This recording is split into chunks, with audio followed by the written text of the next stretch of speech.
Voyage au centre de la Bible.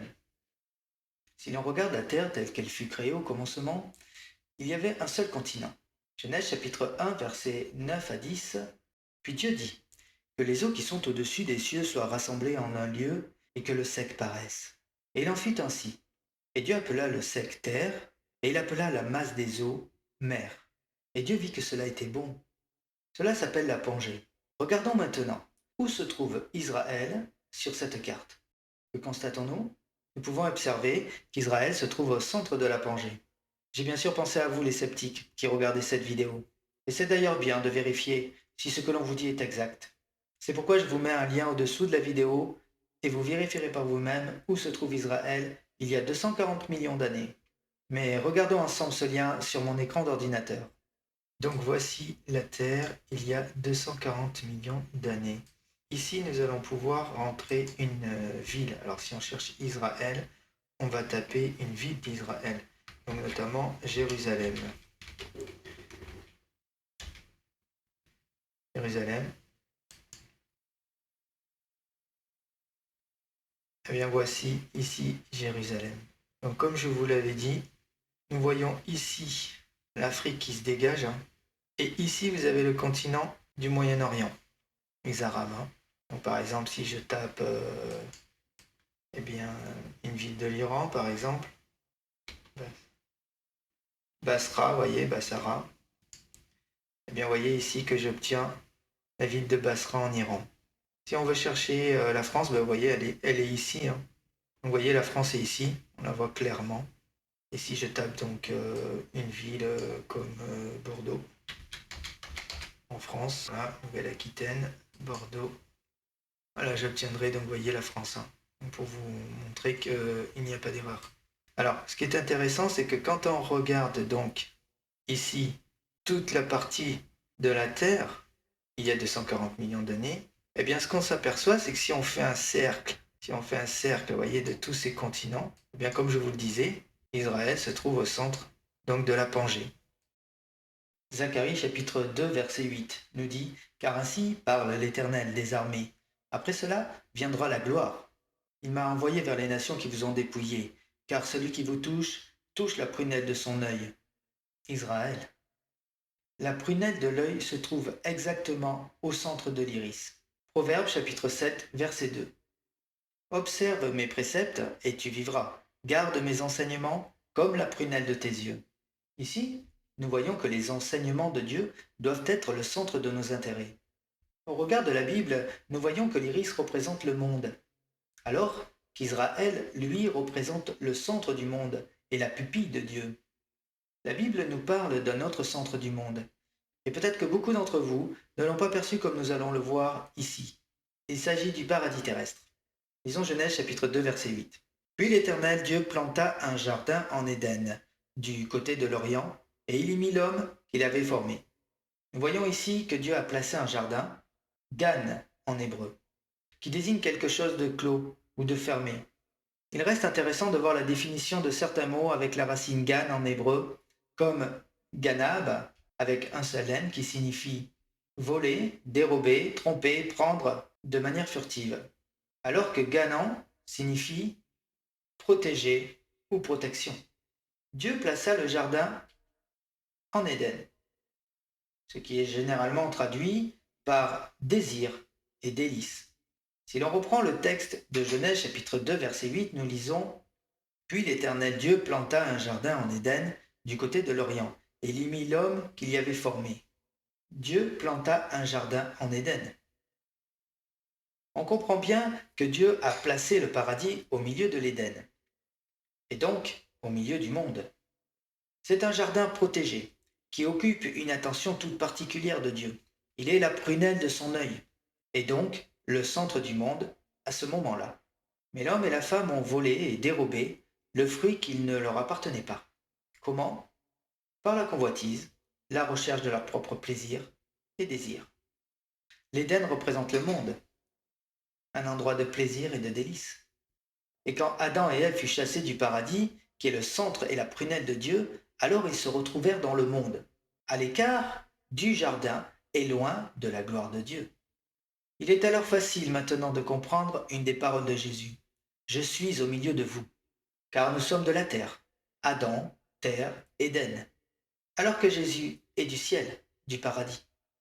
Zacharie, chapitre 2, verset 10, nous parle d'une rencontre du ciel et de la terre. Pousse des cris d'allégresse et réjouis-toi, fille de Sion, car voici je viens et j'habiterai au milieu de toi, dit l'Éternel. Dieu nous dit qu'il habitera au milieu de nous, plus précisément à Jérusalem, quand nous lisons fille de Sion. Et ce fut le cas avec Jésus. Lisons ce qui fut longtemps d'avance annoncé par Dieu lui-même. En Ésaïe chapitre 35, versets 3 à 6. Fortifiez les mains languissantes et affermissez les genoux qui chancellent. Dites à ceux qui ont le cœur troublé, prenez courage, ne craignez point. Voici votre Dieu, la vengeance viendra, la rétribution de Dieu. Il viendra lui-même et vous sauvera. Alors s'ouvriront les yeux des aveugles, s'ouvriront les oreilles des sourds. Alors les boiteux sauteront comme un cerf, et la langue du muet éclatera de joie. Car les eaux jailliront dans le désert, et des ruisseaux dans la solitude. Ah, voici le royaume de Dieu est au milieu de vous. Nous avons vu qu'Israël est le centre de la terre, selon la Pangée. Nous avons vu que la parole de Dieu doit être le centre de notre vie si nous ne voulons pas être chassés du royaume. Nous avons aussi vu que le jardin est au centre de l'Éden, et donc au milieu du monde. Et enfin que Jésus était au milieu de nous lorsqu'il était sur la terre, et donc le royaume des cieux au milieu du monde. Mais poursuivons avec un film surprenant. Voyage au centre de la Terre, écrit de Jules Verne.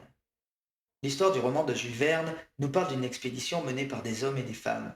Ce voyage les conduit au centre de la Terre.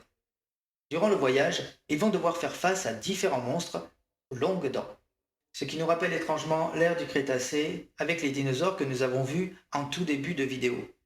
L'histoire nous parle clairement d'une descente aux enfers. L'enfer vient du latin infernus, qui signifie qui est au-dessous ou inférieur. En hébreu, Sheol, le monde souterrain, la demeure du mort ou le lieu de l'exil. La vallée de Ben Hinnom se dit lamentation. C'était une vallée étroite et profonde associée à l'idolâtrie. C'était un sanctuaire phénicien où se déposaient donc des urnes suite à de nombreux sacrifices de dieux étrangers. Il est à l'origine du mot GN en hébreu, G qui veut dire Ben et Hinnom. En grec, ça signifie l'Hadès ou Pluton, le dieu des profondeurs de la terre.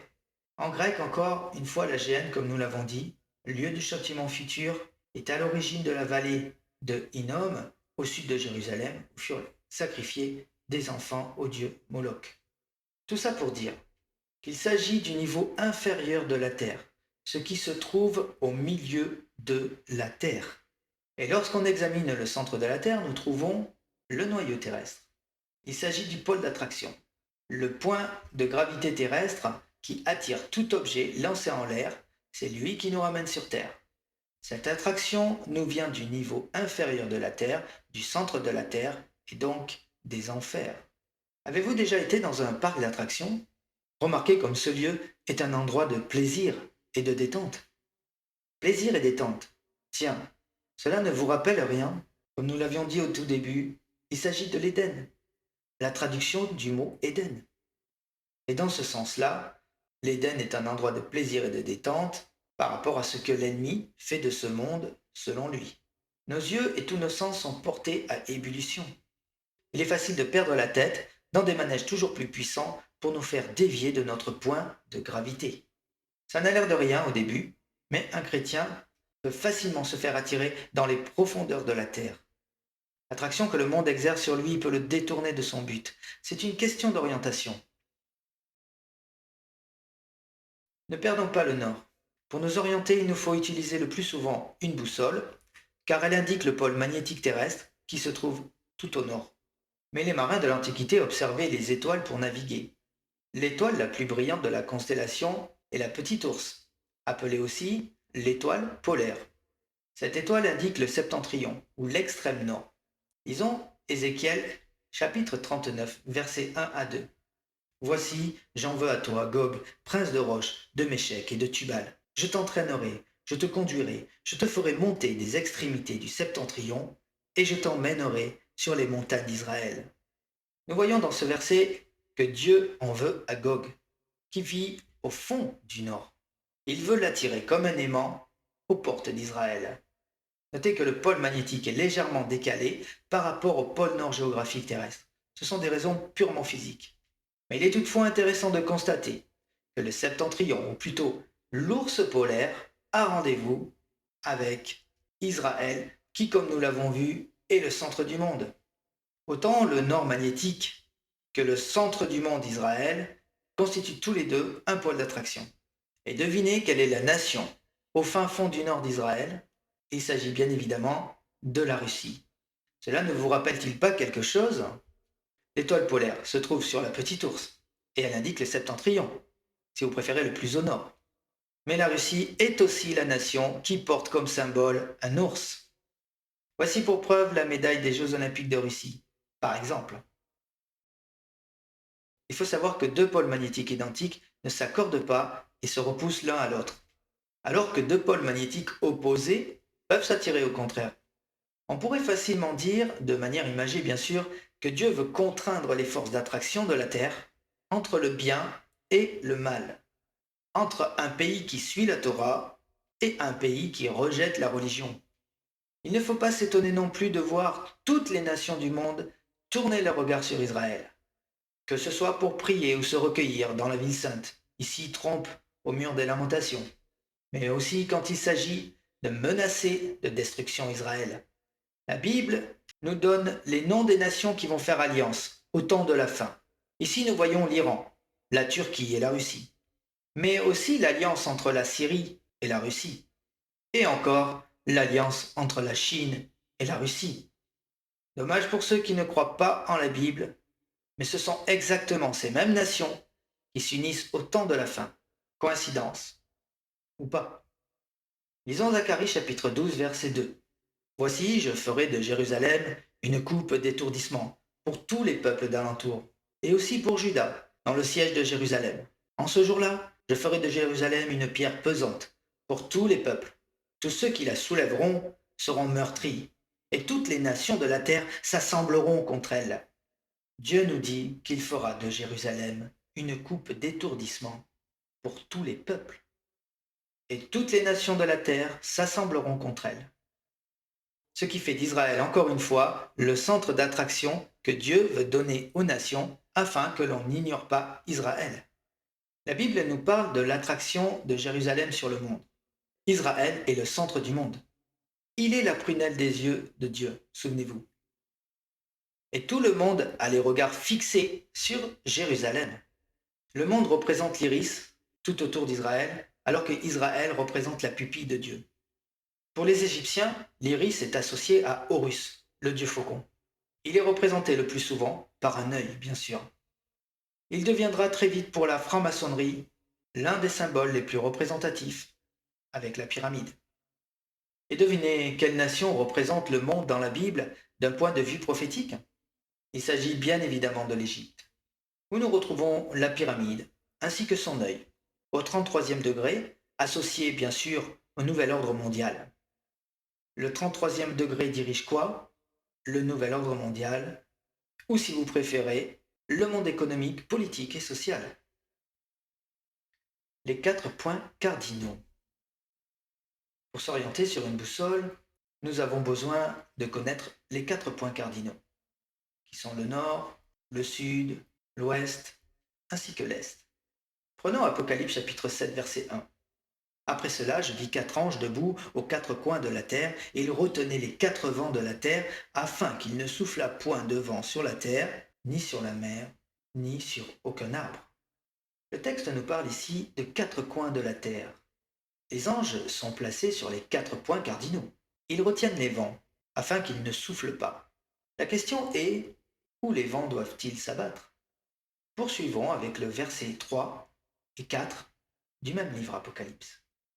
Ne faites point de mal à la terre, ni à la mer, ni aux arbres, jusqu'à ce que nous ayons marqué du sceau le front des serviteurs de notre Dieu. Et j'entendis le nombre de ceux qui avaient été marqués du sceau, 144 000 de toutes les tribus des fils d'Israël. Nous voyons que les anges retiennent les vents des 4 points cardinaux. pour poser la marque de Dieu sur le front des 144 000 de toutes les tribus et fils d'Israël. Il est parlé ici d'Israël et non pas des nations. Le verset 5 à 8 nous décrivent toutes les tribus d'Israël. Il est clair que dans ces versets, Israël se trouve au centre des 4 points cardinaux afin que les vents ne s'abattent pas sur Israël, afin qu'on puisse marquer le front des fils d'Israël, bien évidemment. Pour ce qui concerne les nations, ils sont cités juste après, au verset 9. Nous lisons: Après cela, je regardai et voici, il y avait une grande foule, que personne ne pouvait compter, de toute nation, de toute tribu, de tout peuple, de toute langue. Ils se tenaient devant le trône et devant l'agneau, revêtus de robes blanches et des palmes dans leurs mains. La parole nous dit: après cela. C'est donc après avoir parlé d'Israël. Il nous parle d'une grande foule. Et cette foule est composée de toute nation, de toute tribu, de tout peuple, et qui parle plusieurs langues. Il s'agit bien ici des nations, et non pas d'Israël, car la Bible fait une nette distinction dans ce chapitre. D'ailleurs, cette grande foule se trouve dans le ciel. Elle se tenait devant le trône et devant l'agneau, et non pas sur la terre. Il est donc clair que dans ce chapitre 7, on nous montre Israël qui doit recevoir la marque se trouvant au centre des 4 points cardinaux. Et il est encore plus clair qu'il s'agit de la terre et non d'un lieu céleste. Je cite: Ne faites point de mal à la terre, ne faites point de mal à la terre, ni à la mer, ni aux arbres, jusqu'à ce que nous ayons marqué du sceau le front des serviteurs de notre Dieu. Les 144 000 sont l'Israël qui sert le vrai Dieu. Et ils sont bien sur la terre à la toute fin, avant que ne s'abattent les tribulations à venir. Car c'est pour ça que les anges retiennent les vents. Et il faut qu'ils soient marqués. C'est pourquoi les anges retiennent les vents. Lisons Apocalypse chapitre 7 verset 2. Et je vis un autre ange qui montait du côté du soleil levant et qui tenait le sceau du Dieu vivant. Il cria d'une voix forte aux 4 anges à qui il avait été donné de faire du mal à la terre et à la mer. Un autre ange surgit du côté du soleil levant, ou encore de l'est. Il ne fait pas partie des 4 anges qui sont sur le point cardinaux, mais c'est un ange qui arrive de l'est. C'est lui qui donne aux 4 autres anges de ne pas faire de mal à Israël tant que les 144 000 ne sont pas marqués. Et donc pour les marquer, il faut bien qu'ils soient sur la terre, ces 144 000, même si c'est un chiffre symbolique.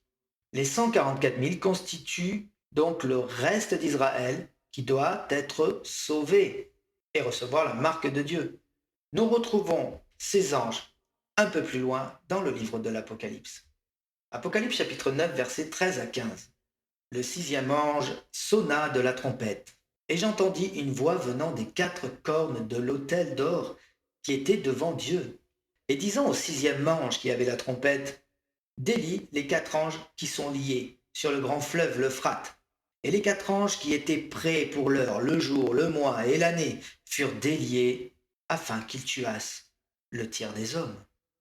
C'est ici que les anges ont pu lâcher les vents de la guerre qui doivent souffler sur Israël. Notez que les anges sont sur le fleuve l'Euphrate ici. L'Euphrate se trouve dans le grand Israël que Dieu a donné à Abraham, selon Genèse chapitre 15 verset 18. Nous lisons: En ce jour-là, l'Éternel fit alliance avec Abraham et dit: Je donne ce pays à ta postérité, depuis le fleuve d'Égypte jusqu'au grand fleuve, au fleuve l'Euphrate. Israël s'étend du fleuve de l'Égypte jusqu'au fleuve l'Euphrate.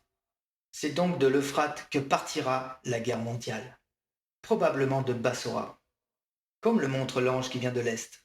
Il s'agit des armées qui viennent attaquer Israël. Mais voyons cela en Apocalypse chapitre 16, versets 12 à 14. Le 6e versa sa coupe sur le grand fleuve, l'Euphrate, et son eau tarit, afin que le chemin des rois venant de l'Orient fût préparé. Et je vis sortir de la bouche du dragon, et de la bouche de la bête, et de la bouche du faux prophète, 3 esprits impurs, semblables à des grenouilles, car ce sont des esprits de démons, qui font des prodiges, et qui vont vers les rois de la terre, afin de les rassembler pour le combat du grand jour de Dieu Tout-Puissant. Le 6e versa sa coupe sur le grand fleuve l'Euphrate, et son eau tarit, afin que le chemin des rois venant de l'Orient fût préparé. afin de rassembler pour le combat du grand jour de Dieu Tout-Puissant. Lisons le rapport de la NASA sur l'assèchement de l'Euphrate. Les bassins des rivières du Tigre et de l'Euphrate ont perdu 144 km² d'eau douce entre 2003 et 2009, selon une étude de la NASA qui est faite en 2013. Le pompage des nappes phréatiques est responsable de 60% des pertes hydrauliques. Seuls 20% sont dus au réchauffement climatique, notamment par l'évaporation de l'eau à la surface des lacs et des réservoirs. C'est le deuxième assèchement le plus rapide des nappes phréatiques jamais constaté par la NASA, après celui de l'Inde. Et son eau tarie. Le fait que son eau tarisse permettra aux armées ennemies un accès facile pour se rendre à Megiddo. Mais de quelle armée s'agit-il? Il s'agit d'une armée qui vient de l'Est, de l'Orient, ou encore du soleil levant. Vous voyez maintenant de qui il s'agit. La Chine, évidemment. L'armée du dragon rouge.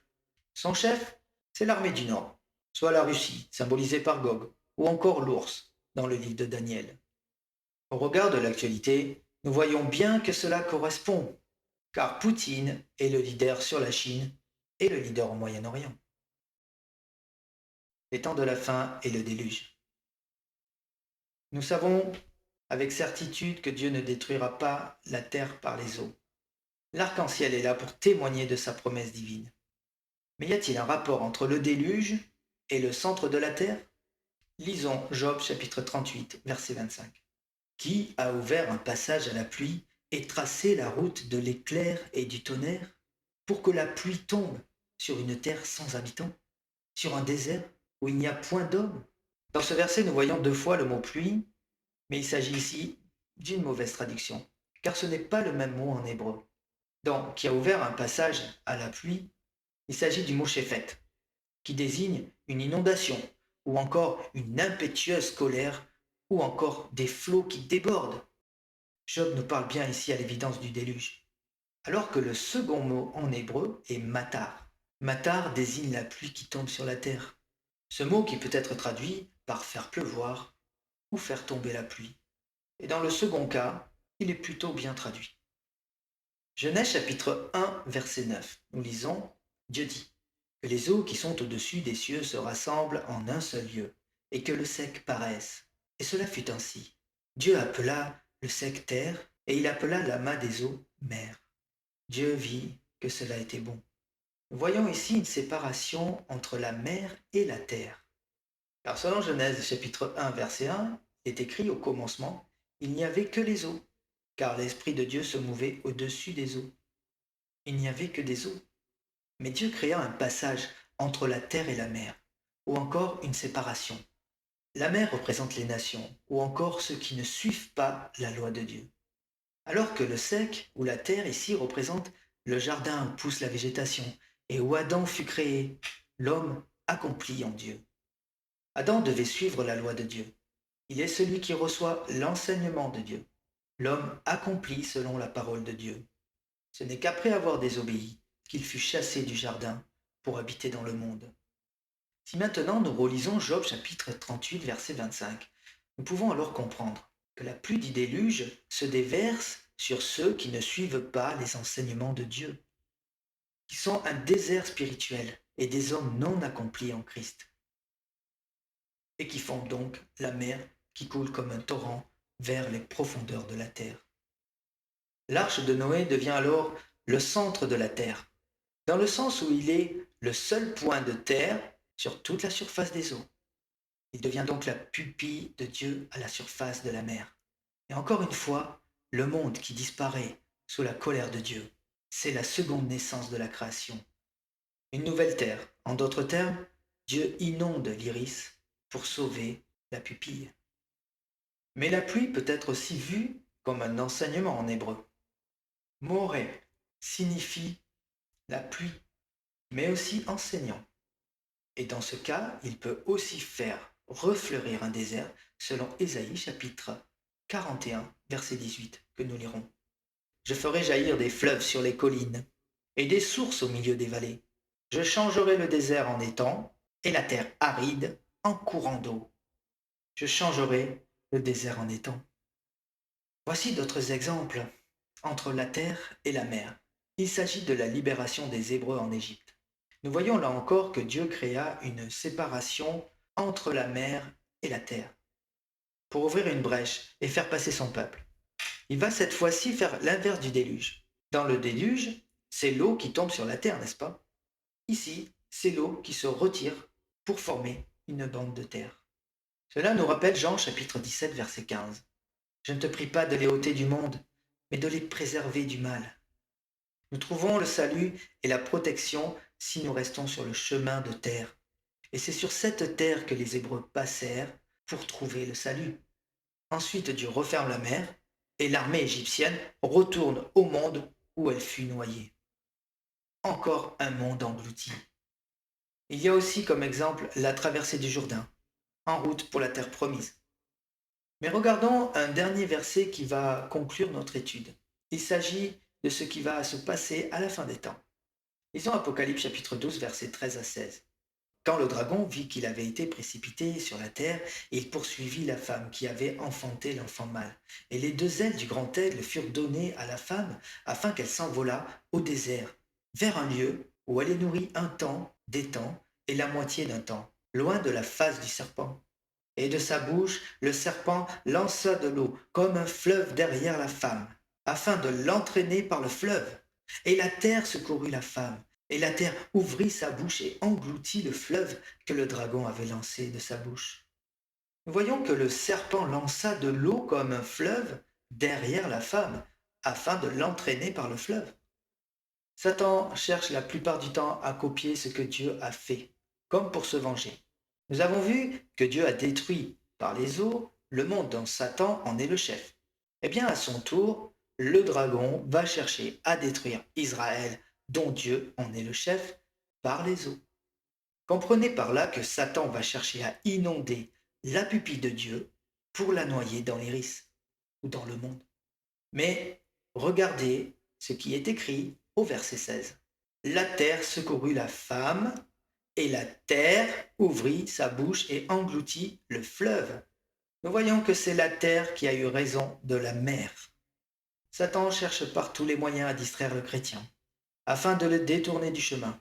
Il cherche à le noyer sous les eaux tumultueuses et agitées, par des distractions, séductions, relations, orientations. Mais si nous restons attachés à la parole de Dieu, alors Dieu nous délivrera. En ouvrant la terre pour faire passer le monde dans les profondeurs de la terre où se trouvent les enfers. Il protégera les 144 000 marqués du sceau, le reste de son peuple Israël. Il protégera son peuple en le mettant à l'écart dans le désert. Tout comme il mettra à l'écart l'autre troupeau, c'est-à-dire l'Église de Jésus, en l'enlevant avant les jours de sa colère. Nous avons l'assurance que Dieu garde un œil sur nous, et même les deux. Lisons Psaume chapitre 17, verset 8. Garde-moi comme la prunelle de l'œil, protège-moi à l'ombre de tes ailes. Si tu gardes les commandements de Dieu, alors tu es toi aussi la prunelle des yeux de Dieu. Israël est le centre de la terre, car il conduit à Christ, qui est lui le centre de la Bible. Alors ici, j'ouvre une petite parenthèse par rapport à des commentaires complotistes qui m'ont été donnés sur Israël. Cela pourrait faire l'objet d'une vidéo entière, mais pour faire court, je dirais qu'évidemment, il ne faut pas voir Israël comme étant le gentil petit mouton noir au point de l'idolâtrer. Bien sûr que le gouvernement n'est pas tout rose. Et comme tout gouvernement, il existe probablement de nombreux complots. Et ainsi qu'il existe au sein du peuple d'Israël de nombreuses perversions. Mais faut-il pour autant stigmatiser Israël comme étant, je cite, le peuple du Satan Illuminati complotiste? Ou encore l'ennemi qu'il faut absolument éliminer de la surface de la terre? L'enfermer, le brûler, ou pourquoi pas le jeter à la mer? Comme je l'ai dit, ma réponse sera simple et biblique. Des espions, il y en a toujours eu dans la Bible. Je ne vais pas tous les énumérer, mais je parlerai des plus connus. Nous avons ici les 12 espions de Canaan pour la conquête de la terre promise. Les 2 espions de Jéricho, cachés par la prostituée Rahab. Ou encore Saül à Damas, qui dut prendre la fuite comme un voleur. Mais tous ces espions israélites ne vous gênent pas parce qu'ils sont dans la Bible. Et là, c'est normal. Mais qu'est-ce que le complot juif? Et d'où vient ce mythe? Tout d'abord, ce complot n'est que l'idée selon laquelle les juifs auraient un projet visant à dominer la planète au détriment des autres sociétés du monde. Oui, pourquoi pas? Pensons-y. Mais alors, depuis quand ce complot existe-t-il? Voici un petit résumé très court. Le complot juif est apparu très tôt. La matrice théologique du complot juif réside dans l'accusation du peuple conspirateur, à savoir faire porter la responsabilité de la crucifixion sur les juifs. L'Église, qui voulait absolument se démarquer des juifs et du judaïsme, a véhiculé un certain nombre d'accusations et certains responsables politiques, princes, souverains, ont pu reprendre les accusations quand ils voulaient par exemple chasser les juifs pour s'emparer des biens d'une partie d'entre eux et ainsi s'enrichir. Voir l'histoire. Si l'on regarde dans la Bible, un autre complot remonte encore plus loin que la crucifixion de Jésus. Il s'agit du prophète Élie. Mais prenons Romains chapitre 11 versets 1 à 3 pour en savoir plus. Je demande donc, Dieu a-t-il rejeté son peuple? À Dieu ne plaise, car je suis aussi israélite, de la postérité d'Abraham, de la tribu de Benjamin. Dieu n'a point rejeté son peuple, lequel il a auparavant connu. Et ne savez-vous pas que les Écritures disent d'Élie comment il a fait requête à Dieu contre Israël, disant, Seigneur, ils ont tué tes prophètes, et ils ont démoli tes autels, et je suis demeuré moi seul, et ils cherchent à m'ôter la vie, cherchent à m'ôter la vie, m'ôter la vie. L'Écriture dit d'Élie comment il a fait requête à Dieu contre Israël. Nous voyons ici que Élie accuse le peuple d'Israël devant Dieu en disant, je cite, ils ont tué tes prophètes et ils ont démoli tes autels et ils cherchent à m'ôter la vie. Vous voyez que cela n'est pas nouveau et date du XIe siècle avant Jésus-Christ. Pour info et pour répondre à un commentaire, je précise que le prénom Élie vient de Elia, qui signifie mon Dieu est Yah, ou encore YHWH, qui est le Dieu de la Bible, contrairement à certains qui pourraient penser le contraire. Mais revenons à notre texte et regardons ce que Dieu a répondu à Élie. Dieu dit à Élie qu'il n'est pas seul, car il y a 7000 hommes que Dieu connaît. Aujourd'hui, il en est de même. Il y a un reste que la Bible chiffre par 144 000. Ils viennent, comme nous l'avons vu, des 12 tribus d'Israël, et ils seront sauvés par la grâce de Dieu, selon le texte que nous venons de lire. Donc Dieu a-t-il rejeté Israël? À Dieu ne plaise. Quelle doit être donc notre attitude en tant que chrétien vis-à-vis d'Israël? Le chrétien doit-il rejeter Israël? La Bible est claire à ce sujet. Lisons tout d'abord Genèse, chapitre 12, versets 1 à 3. L'Éternel dit à Abraham, va-t'en de ton pays, de ta patrie et de la maison de ton père, dans le pays que je te donnerai. Je ferai de toi une grande nation, et je te bénirai. Je rendrai ton nom grand, et tu seras une source de bénédiction. Je bénirai ceux qui te béniront, et je maudirai ceux qui te maudiront. Et toutes les familles de la terre seront bénies en toi. Je ferai de toi une grande nation. Il s'agit d'Israël, bien sûr. Dieu dit qu'il bénira ceux qui béniront les descendants d'Abraham, et qu'il maudira ceux qui maudiront Israël. Lisons encore Nombre, chapitre 24, versets 5 à 9. Quelles sont belles tes tentes, ô Jacob, tes demeures, ô Israël. Elles s'étendent comme des vallées, comme des jardins près d'un fleuve, comme des aloés que l'Éternel a plantés, comme des cèdres le long des eaux.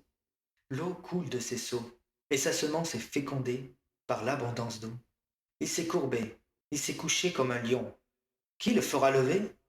Quiconque te bénit sera béni, et quiconque te maudit sera maudit. On nous parle encore ici d'Israël, le lion de la tribu de Juda. La parole de Dieu ne laisse aucun doute à ce sujet, si toutefois certains en avaient. Dieu dit, quiconque te bénit sera béni, et quiconque te maudit sera maudit. C'est une parole de notre Créateur, et qui peut revenir là-dessus? Qui veut aller réveiller le lion qui dort?